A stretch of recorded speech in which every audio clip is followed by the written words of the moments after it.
Recently, I played through Elden Ring with the help of some friends to keep me from plunging the lands between into madness, but they were eventually convinced otherwise. The following is a completely accurate summary of the campaign. Trust me. The game begins with character creation, which actually means the game begins 1 hour from now because I gotta get them looking just right. Then we get an exposition dump about why the world is the way it is, but let's be honest, I named so many characters in this that you're just gonna forget them all immediately and only recognize the Dung Eater when you meet him later because haha, Stinky Poo Poo Man. The actual gameplay begins in the Chapel of Antissa.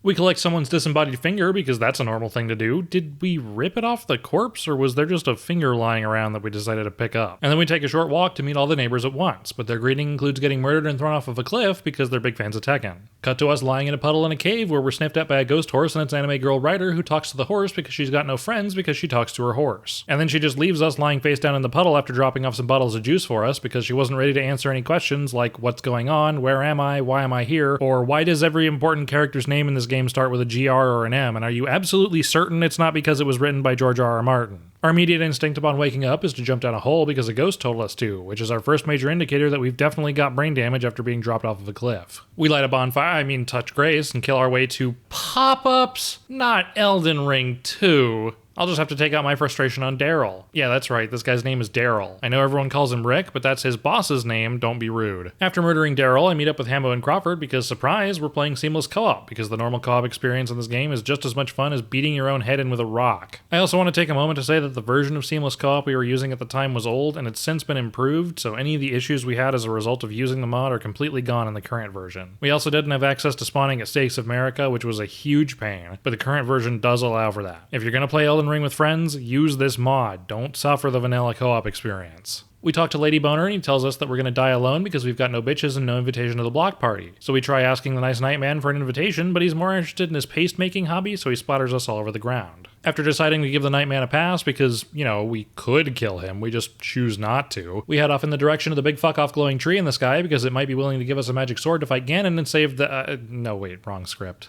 We cut down some surprisingly loud trees in the forest and meet the anime girl from earlier who introduces herself as a car salesman whose name starts with an R, but then gives us a ghost horse goat thing, which is kind of weird, but it can double jump, so I guess that more than makes up for the lack of a Honda. We pick up a map and get killed by the village people because we didn't want to sign up for their gym, and then head south across land to pick up Bloodhound Fang so I can just do big whack on everything throughout most of the rest of the game. After making a pit stop to kill a mad pumpkin head, which is actually what this thing is called, we meet Foot Fetish the magic seller in the cellar and then realize that nobody actually needs anything from her because no one's doing that kind of magic build. We activate the Evergawal. I'm just kidding, I know it's pronounced Evergol, but I bet I had someone do a double take. Okay, for real though, it's pronounced Everjail, I just wanted to see you squirm. We got our ass absolutely handed to us by another enemy also named Daryl, because when you're playing 3-player co-op, enemies have 130% health and 10% extra damage just to ensure you don't make the game a little easier. Yo! I almost called this thing a fish. It's not a fish, it's a beetle. Why did my brain think, yeah, yo, it's a fish? No, what the? No, you son of a bitch! I was in the menu! I don't know what happened. Straight up, we both just walked off. I just pressed the button while you were on it. So we head even further south to fight our way through a castle that's a little busy going through its own stuff, but also not so busy that they can't find time to all try to fucking kill us, even though we were just trying to help. Dicks. We talk to a director and then attempt to borrow his polearm, but he didn't really appreciate the attempted murder, so he reports us to HR. We manage to convince HR that we're innocent and get the polearm free of charge and find out that we can't even use it, so we head further down the castle to level up a little and then jump down to the bottom to harass a lion monster that was just minding its own business because he's got a cool sword and we want it, even if we're not going to use it.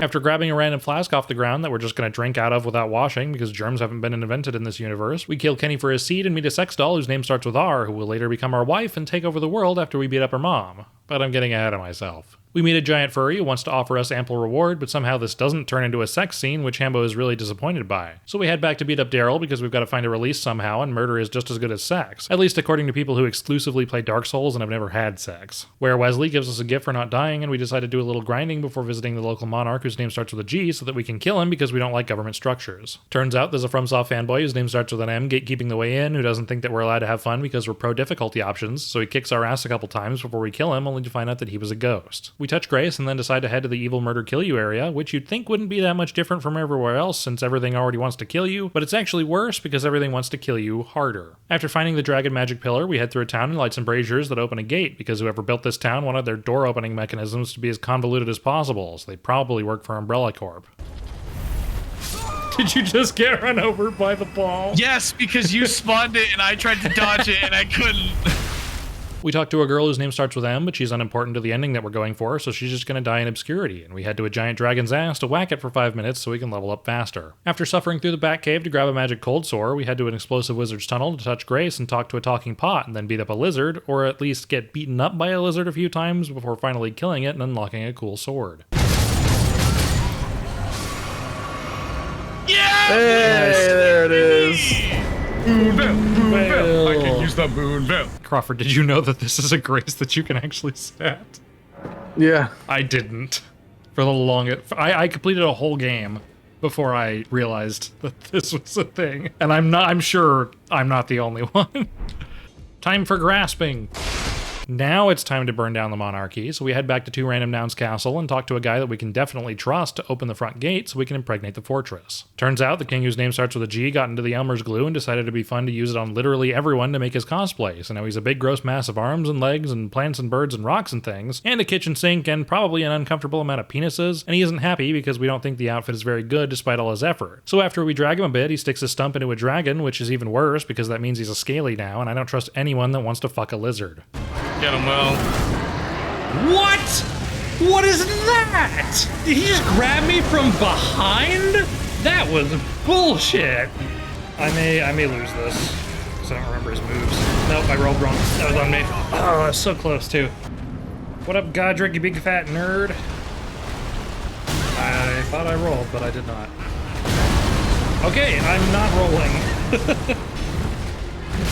Okay, I'm gonna blame my controller for this one, because there were 3 times there where I tried to roll and didn't roll.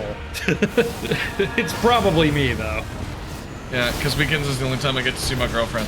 Imagine seeing a girl instead of playing a video game with your guy friends. What happened to bros before hoes, Hambo? I love my hoe. Unacceptable. I love my bros too, but not in the same way.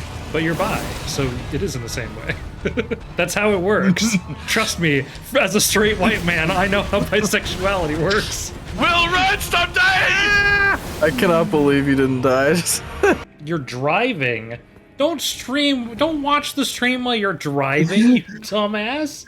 After checking out King Gizzard the Lizard Kisser's bedroom, we head to a bridge to take a teleporter to a door to an elevator to the top of a tower to activate the Great Rune, which is important or something, but we'll pretty much forget to use it the majority of the game since it doesn't turn on automatically. Then we head back to the dungeon in the starting area so we can grab some items. Oh, what the fuck? This stupid fucker just like teleported around the corner. I'm about to what is this guy doing up here?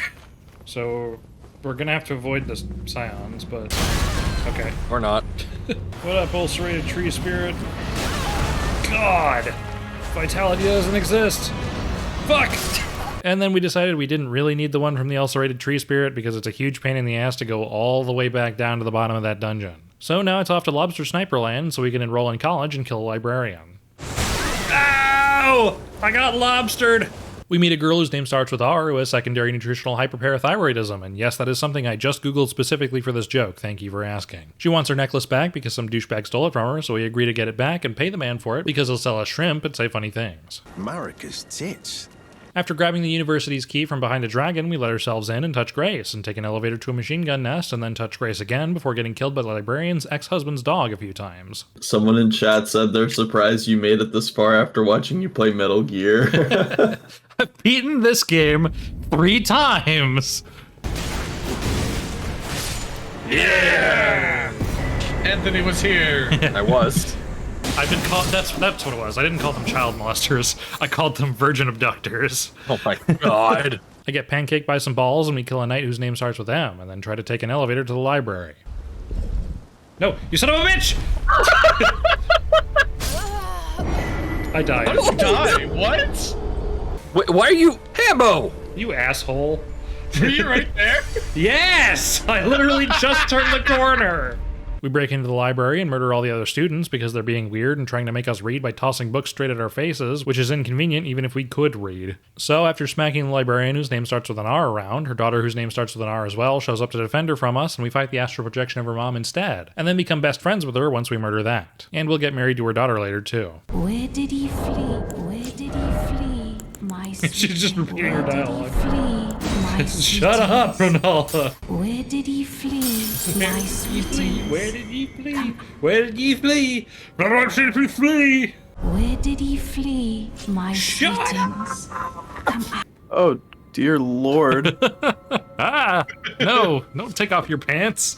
We head to an underpass to surprise a homeless cripple and steal half a coin before teleporting to the secret Sims Club to murder a skeleton, and then head to an elevator to go north, but it turns out that we've got one half of two different elevator keys and not one full one, so we've got to go grab the right left one real quick. Now we can head north to the Killing Fields and meet back up with Scoliosis Snake Girl to go to a murder mansion where we murder the last remaining Bloodborne fan, because all the rest died out waiting for Bloodborne news. After letting the mistress of the manor know that we're only here to kill a giant evil snake man, she welcomes us into her cult because that was their goal the whole time, and we head down to a secret tunnel full of things that are really good at killing us before finally making it to a cutscene of a bridge raising so we can meet up with a Discord moderator and get his account banned.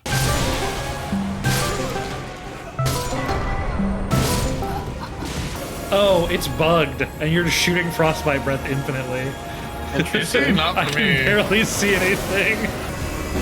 This fucking ice, dude. I know you're behind me.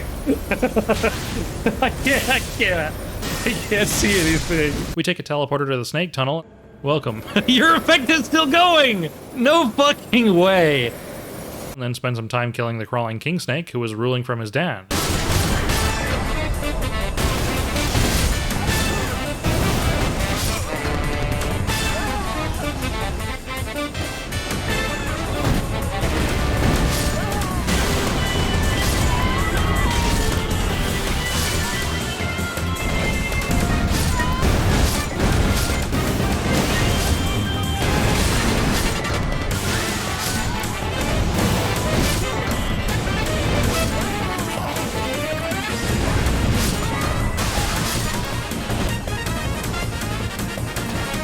Then we headed back to the Evil Murder Kill You area to take a teleporter to a party that's singing Halo music and get our one and only boss cutscene that actually bothers to explain who the boss is to us, so you'd better pay attention. It's a guy whose name starts with an R. So, chat, fun thing about seamless co-op is you don't spawn at Stakes of America. And if you've ever done the Radon fight, you know that you spawn at a Stake of America right next to the teleporter to get into the Radon fight. Which means every time we die in the Radon fight, we're going to get reset here and have to go through the introduction of the Radon Festival every single time. Which is why I think it may take us a little while. I love how he is weak to Scarlet Rot, even though that's how his mind fucking's gone. Hey Anthony, if I broke your legs and then somebody hit your legs with a sledgehammer, you'd be weak to that, right? He's had Scarlet Rot all this time. You think he'd build up immunity. That's not how terminal illness works. People who have cancer for years don't just develop an immunity to cancer. I mean, don't they? No! This fight was absolutely miserable on this version of Seamless Co-op because the camera would keep unlocking from the boss and I couldn't turn it back on, and the Dragon Breath glitch was happening again, so it was like a double challenge run where I couldn't see the boss. Luckily, all these issues are completely gone in newer versions of the mod. I've fought him again since this footage without issue. Oh shit. Where is his Oh shit. Oh There shit. it No, is. no. He got me. No. Vitality! I did it! Yeah. 1 HP! Vitality Oh my doesn't God. exist! Fuck you, Red. Oh my Holy god. shit. I cannot believe we got in, what, 4th try? Now a bunch of stars are coming out of the sky or something because we killed the only guy keeping them up there, but that's okay because it opens a hole to the next place we wanted to go anyways, which is extremely convenient since as far as I can tell, we had absolutely no idea that was going to happen and we just lucked out. We touch Grace and tuck to where Wesley in the talking pot before heading to the Foster's Home for Imaginary Hands, where we get groped around until we make it to the automated security ghost that we beat up so we can go visit the sex doll whose name starts with an R so we can begin our quest to wipe her up now that we've slapped the shit out of her mom. So we take an elevator to talk to some ghosts and then jump down the hole that we made in the ground so we can fight ourselves, and then light some braziers so we can channel our inner Canadian and fight a moose. And now it's time for some parkour, which is better than Dark Souls because you have a dedicated jump button, but it's still a FromSoft game, so it sucks. We pick up a knife for our future wife, and she gives us an upside-down statue, which will come in handy later, but for now, we're headed back up north to fight another astral projection of the FromSoft gatekeeper before fighting an evil Ferrero Rocher that doesn't want to let us into the city. And since Stakes of America don't work, we've got to do the run back with him every time and keep getting interrupted by these giant archers that don't like that we're breathing. Wait, do you make the death scream as if you're falling when you use Grail's Roar? I just heard, oh! Oh my god. I love murder. You can take that out of context. Clearly he's talking about ravens. Nope. I thought you said Ray-Bans. Today's episode is sponsored by Ray-Bans. Buy some sunglasses. Better yet, don't buy some sunglasses. Stare at the sun. But make sure you're subscribed to Willie Also before you stare at the sun, so that you don't have to worry about not being able to see my videos. Then you can just watch all the real thoughts, because they're basically podcasts anyways. We take an elevator and do the ritual dance. Bunga, unga, bunga, unga, bunga, unga, bunga, unga, bunga, unga, bunga. And touch Grace, so we can talk to the car salesman whose name starts with an M, who thanks us for bringing her to the Great Deku Tree and lets us know that she won't need us anymore, so we're gonna part ways. We murder some musicians and do some parkour. Oh, no! No! I lived! You lived? I lived! So we can fight an old tree and scale a calcified dragon so we can fight a statue, and climb a tree so we can fight a lemon-scented ghost. Smells citrusy. Then we find out that the mayor of this town is that gatekeeper from earlier, who it turns out isn't named Margit. It's actually Morgott. Oh my god! Wait, why aren't you surprised? You mean this big reveal doesn't actually hold any weight because you had no idea why Margit or Morgott are important to the plot because the game does absolutely nothing to fill you in on why they're important? Anyways, after attempting to fight the mayor whose name starts with an M, the game fucks up. What the fuck? We beat him! I guess we unga bunga hard enough. Okay. Well, that sucks. I wanted to actually do his fight. I mean, we're just that good. This is the part where you imagine me putting on sunglasses and playing Won't Get Fooled again at the 7-minute 44 mark. We talk to the mayor, whose name starts with an M, during his death throes, who says that we can't make it into the Deku tree because it won't let us, which is bad for the car salesman because she wanted to get inside, but now she needs our help again to burn the tree down. But first, we wanted to try to fight the mayor's brother, whose name also starts with an M, who kidnapped a guy whose name also starts with an M so that they can create a kingdom of blood together or something. Again, I'm just going off of context clues here because the game doesn't really like to tell you any of the lore unless you read all the item descriptions, and even then, it's a lot of inferred information. And you all know I don't read. Whoa. After deciding we weren't ready to fight the cradle robber, we head back to the underground to find a woman to hug. But first we've got to fight 2 statues at once, which is usually a huge pain in the ass, but we actually got it second try. Then we got into a coffin and fell up a waterfall feet first. Don't ask questions. And now it's time for more parkour that goes about as well as you'd expect. We surgically remove the abdomen from some ants for their money and find the woman that we want to hug, but she's scared because we just ran up on her without actually explaining what we were doing. So she calls her top donators after us and we kill them to prove to her that we're worthy of a hug. But we forgot to do that inverted statue thing, so we've got to go do that first. My favorite is Burn O' Flame. Oh shit! I forgot! No! You did the same thing! One brain cell! Great minds. Okay, I believe the way down is here. Oh, I missed! No! We take an elevator to a door that we open and end up outside where we're not upside down somehow. I'm not really sure how that works. So we open a door and take an elevator to touch Grace and grab the curse mark of death, which is some kind of half-completed evil tattoo that the hug lady wants because she's really into true crime podcasts. We give the lady a hug and enter her dreams where we fight a dragon, which is a surprise because my dreams are usually just nightmares about people watching my videos and not being subscribed. So now it's time to head to the sewers and get super fucking lost because the level designer was told to make it suck really fucking bad and then make it suck a little more. What? The slugs are upside down. I don't think that's correct. Move, character! Move your fucking ass! Holy shit! He just stun locked me on that stupid ladder. Okay, so no, this wasn't the right way. It was the other way. Climb, you dumb bastard! My character would not get on the ladder. Was this all for the shortcut? Are you kidding me? I think it was. Where's Moog? No! Oh, I almost got fucking FromSoft baited! But after bumbling our way to the right area, we fight Mini Moog, which is luckily super easy because he doesn't get to any of the hard parts of his moveset, which means we're free and clear to do some more parkour to the bottom of the sewer.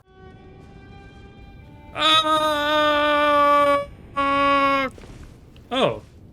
We touch Grace and get naked. Naked hug time! So we can get fingered. And now that we've got the power of pure unfiltered chaos on my side, I can do things like untoast your toast, pay for WinRAR, or actually tell people directly that I no longer feel like going out on the day of an event instead of lying that something came up or that I was feeling sick.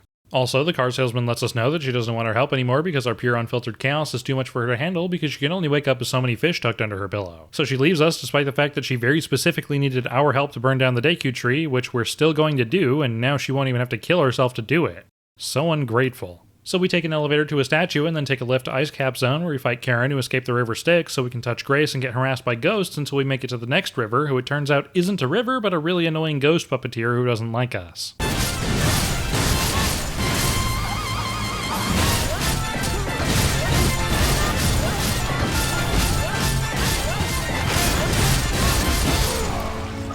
Oh yes! Bunga bunga!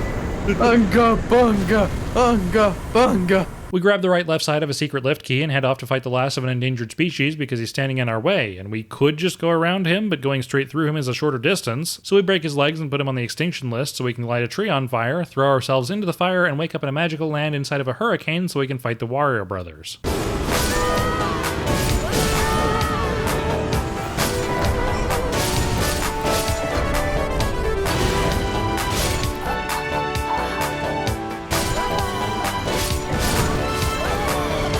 I think you got it with one more jump attack.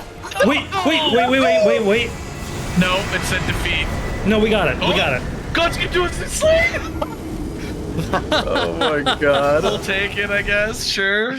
Holy shit. We take those. That was awful. Now it's back to Mega Moog the Cradle Robber so we can figure out that we're still not ready to fight him. Unga bunga, unga bunga, unga bunga.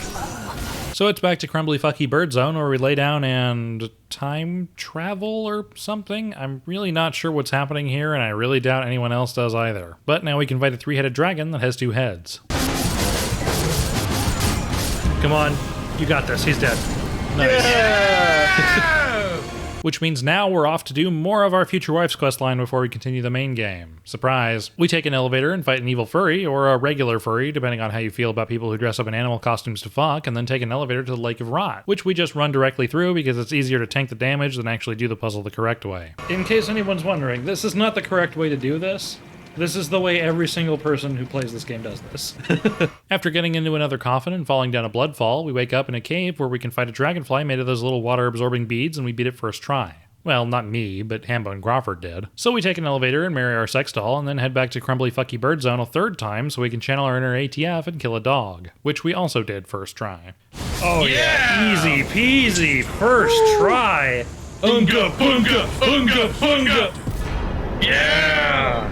Now that Princess is dead, it means we've freed Destined Death, which is like the law of nature that says that things that live will eventually die, and that was sealed away so that the gods could live on forever, and we knew that we had to come here to release that somehow so that we can fight the big boss god whose name starts with an M, and also starts with an R because they can transform, but I'm getting ahead of myself. We wake up in a desert with our horse with a name and take a lift to fight whoever the fuck this guy is, because it turns out that you can go the entire game without ever talking to Mr. Know-It-All whose name starts with a G, and this big reveal boss fight falls completely flat. I mean, it falls flat even if you did know who he was because it comes literally out of nowhere and he's a pushover, but I digress. Now it's time to mop up the other couple bosses we missed before we fight the Elden Lord whose name starts with a G, starting with Mega Moog, who we were finally ready to face. He's dead, it's fine, he's dead. My Black Flame got him. There we go. Will died as he died! Yeah. No! But then came the hard part. We had to travel to take a lift to a blizzard to a stupid puzzle town that sucks, where we have to try not to get murdered by invisible people and archers while we turn on some braziers so we can teleport to my least favorite super dungeon in this game. Yeah, I hate this place worse than the sewers. Everything about this dungeon is designed to be as frustrating as possible. Oh boy, I'm rotted, my favorite. After plowing through the lady whose horse has a massive ass, we reverse Snake Eater a ladder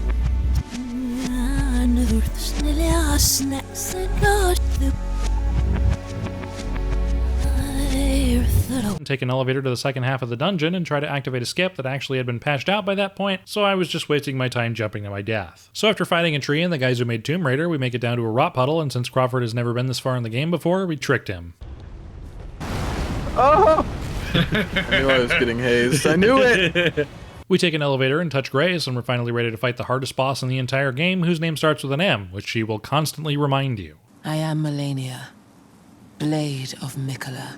And even though we were able to get her through a second phase in the first few tries, we decided we'd go finish off the Elden Lord first because he wouldn't take us as long. This guy's my favorite boss in the game because each phase is completely unique to the other, and also he has this really cool spectral lion hanging off his shoulder that he just gets rid of. It literally doesn't come into play at all. Oh, you're so fucking close. Oh no! No! Wait, what? Yeah! What is that bullshit? Oh my god. What? Which means the only boss left before the final boss, whose name starts with an M or an R, is Melania. And since this was Crawford's first time getting this far into the game, we decided it would only be fair to beat Melania if we all made it to the end. Which is a decision we'd come to regret because it took us 8 hours to beat Melania.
Unga bunga, unga bunga, unga bunga, unga bunga. We did it!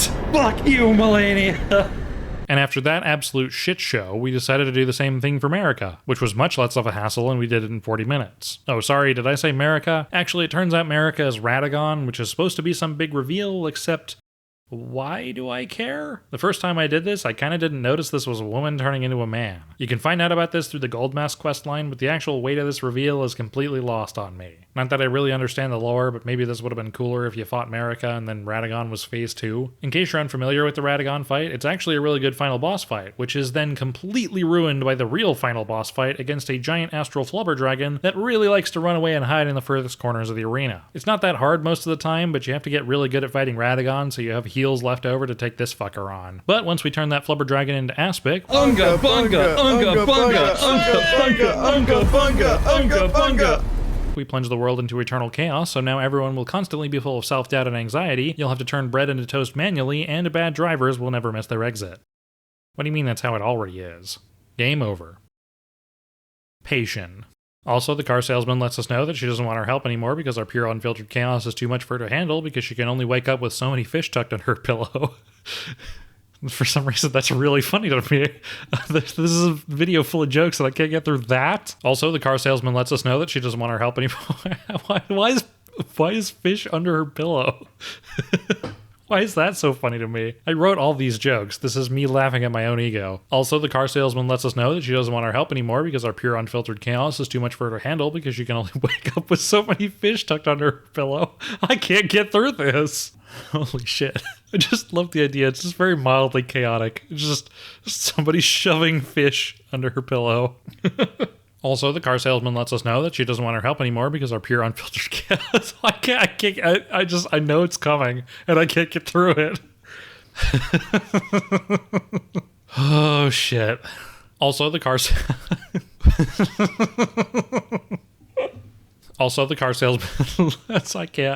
I need to compose myself.